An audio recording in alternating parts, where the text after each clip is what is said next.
Hi. Searching for a sponsor and you're junior and are outside.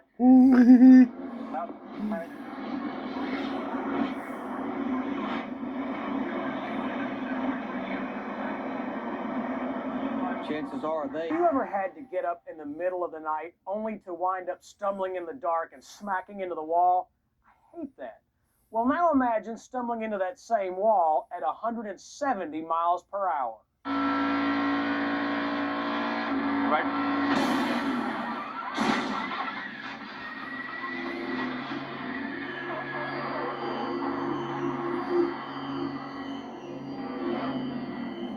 Junior, you all right? Yeah. Just knocked the breath out of my ears. During the past 5 years, there has been no greater safety innovation than the development of the so-called soft walls, such as the safer barriers installed here at the Lowe's Motor Speedway in Charlotte. I can make sure. Upon impact, the walls give, removing violent energy from the race car and, more importantly, from the driver. It's a system that has revolutionized racing safety and an invention that is greatly appreciated by the drivers who have endured hard hits over the years. Penalty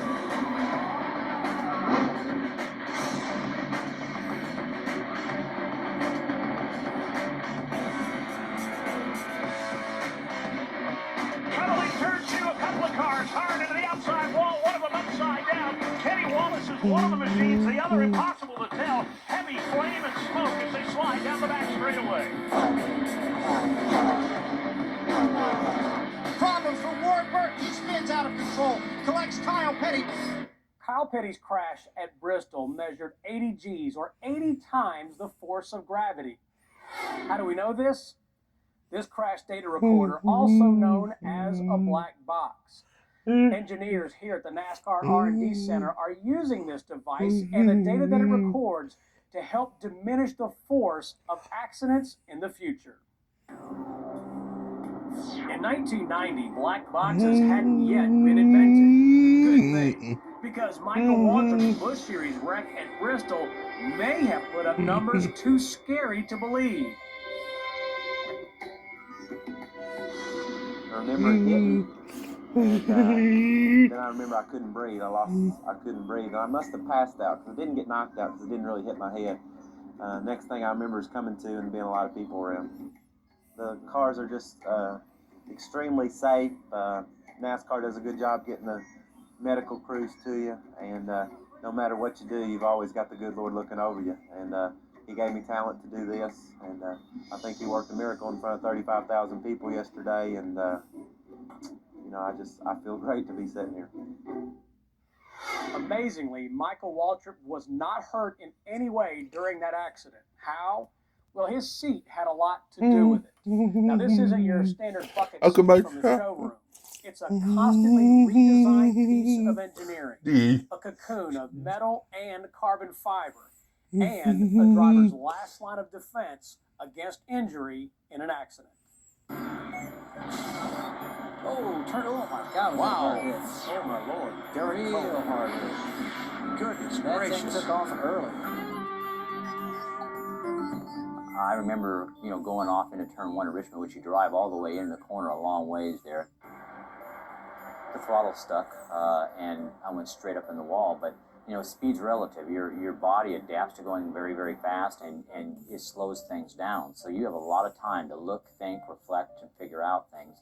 I remember trying to hook my foot on the throttle. I remember going for the button on the steering wheel, but it was a new car from somebody else, and they were in a different spot. And so I missed on all those counts. And at that point, it was inevitable. I was going to hit the fence and hit it hard. And I just leaned into the headrest and took the shot.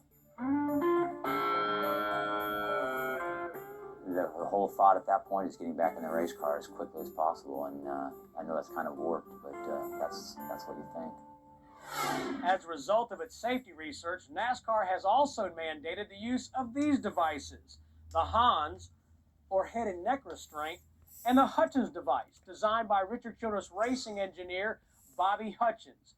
Both devices attach to the driver's helmet to help hold the head steady in an accident and avoid head and neck injuries. Seat design, soft walls, head restraints, and information gathered by crash data recorders all combine to make NASCAR safer with each and every race that is run, no matter how hard the hits. Oh, trouble back straight away into turn 3. Marlin goes for a wild ride. Comes a couple more. Rusty Wallace, Dale Jarrett, an 88 car. Bobby Hamilton.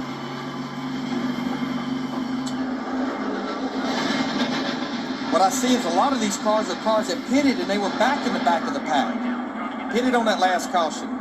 All right, Sterling moving around in the car. The car is taking a hard lick. See his hand out the window. Boom.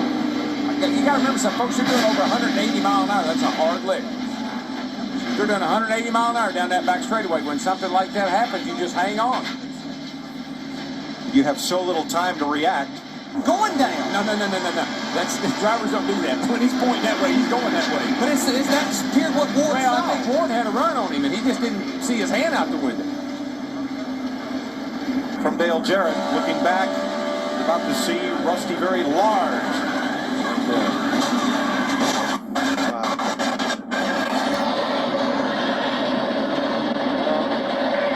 Looks like we bought another camera. Yeah, I'm okay.